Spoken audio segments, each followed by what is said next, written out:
So, depending on the type of hearing loss and the degree of hearing loss, one intervention, really the only intervention for actually hearing, not necessarily communicating because we can sign and do other things like that, but hearing would be the cochlear implant. And a lot has changed in this technology even since I graduated, and especially in the last 20 to 30 years, as far as how prevalent they are and how many age groups can benefit from them. But it's just one option. So make sure you've watched those videos and kind of get an idea of what it is, what they hear, because it's not what you and I hear. It sounds different. It's kind of computerized because it's digitized speech. So, and then there's different channels available on different cochlear implants that can allow you to hear more or less sound. But really, these days, most people are eligible if they have kind of inner ear hearing loss, or even if they have a conductive hearing loss, but hearing aids haven't been successful. It's somewhat controversial, but I feel like it's getting less and less.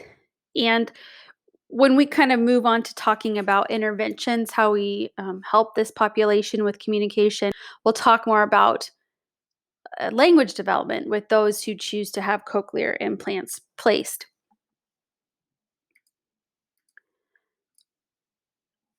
Overall, in any kind of intervention plan, treatment plan, it very much matters the age and stability at the time of the hearing loss. For instance, children who acquire hearing loss or hearing impairment after the initial stages of language learning. So maybe they're 5 or 6 and have something traumatic or progressive that takes away their hearing. Well, they've already learned language. So they're going to show a less impairment with language communication from then on out because they had that foundation.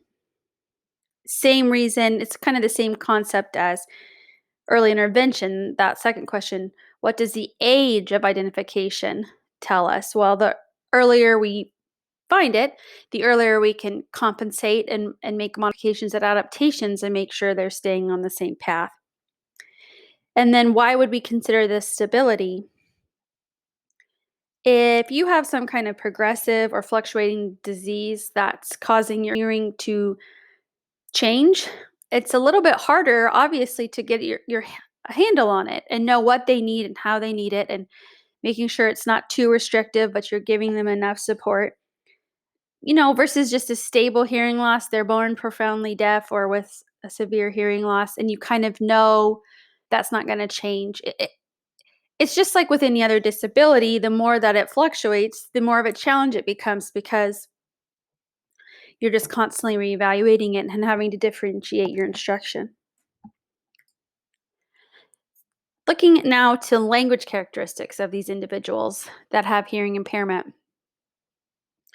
When it comes to spoken language, we're going to look specifically at these areas: the early development of language, their phonology and their speech, their morphology and syntax or grammar, semantic development or vocabulary, putting words together, and then pragmatic language social skills. Oops, the wrong way.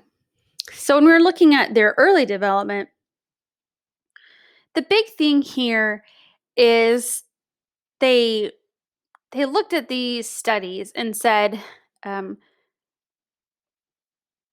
do moms communicate less? Do they speak less to their child if they know that they're deaf or hard of hearing? But the studies have shown that that's not true, that mothers are mothers and they talk to their child the same amount or comparable amounts.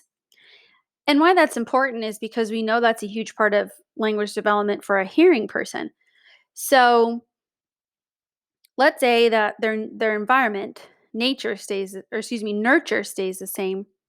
What does nature tell us? If they have a mild to moderate hearing impairment, so less of a hearing impairment, they're probably going to have typical developmental sequence and the same rate, the same pace. The harder of hearing they are, the more severe or profound their hearing is, then we see a little bit of a change. They're going to have some same early vocalizations, but maybe less babbling overall. And they kind of start to depend on facial expressions because even though they're so little and they can't explain it to you, when they can't hear themselves speak and then realize that what they're doing is being reinforced with attention, then they kind of stop doing it. They don't understand its benefit and its power. And so they stop practicing as much and just don't produce the same kind of language. When we talk about phonology and speech, production is typically delayed in infants and toddlers, but it still follows the same milestones. So even if it's delayed, they're similar. They don't necessarily do things in a different order. And it's the same in older children. It's delayed in older children, but they still learn some of the same rules hearing children do. And then the more serious the hearing impairment, the more difficult it is to understand them speaking. But think about this. When they're learning speech, when we're all learning speech, we're learning through imitation. Someone says it, and then we say it like them. Oftentimes, when you have little kids who are difficult to understand, it has something to do with their hearing history. Whether it's they've had successive middle ear infections to where everything sounds distorted, or maybe they have a severe hearing loss, they are producing it as they hear it. So the more distorted it is, or the more sound frequencies that are deleted, it's going to, and then they reproduce that, it's going to sound very different to us, and it's going to be more difficult for us to understand. Um, what can a teacher do to help these students who have a hearing impairment? I think that's that's the question across all of these areas for you to be thinking about. And there's some good information on in the text on page 167. Morphology and syntax, so how sounds are combined to make words and words are combined to make sentences. It's kind of subtle and even difficult for typically hearing children.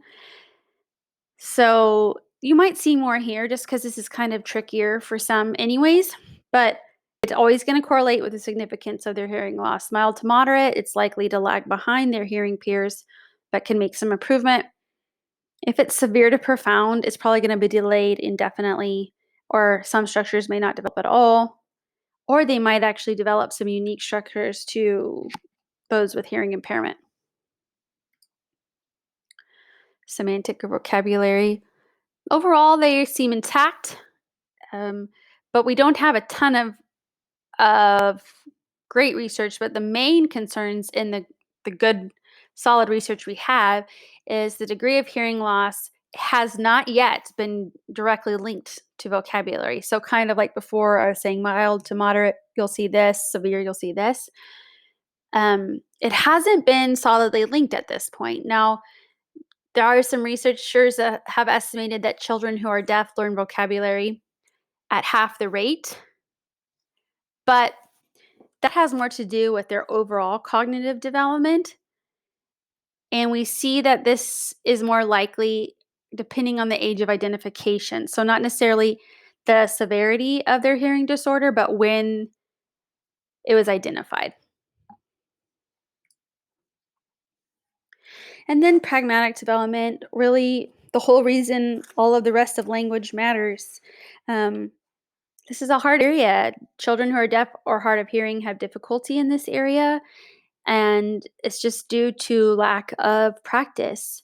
If they truly can't communicate effectively, no fault of their own or the hearing child that doesn't know sign language, they automatically have less opportunity to socialize and practice. And so they just don't have the same naturalistic chances to learn all those rules of language we do just by communicating with each other. You know, when you go to school, not only is all the academia being presented so important, but all those conversations with teachers and friends are building language, especially in early childhood. And that's why preschool is so important. So, a review research has led to mixed findings regarding the relationship between exact degree of hearing loss and language development overall. And then we just have to remember that those other factors may have significant effects on their language and cognitive development, and that would be how much opportunity they have with for parent intervention, caregiver intervention, how quality their educational programming is, and then all those individual differences. No two children or two circumstances are exactly the same.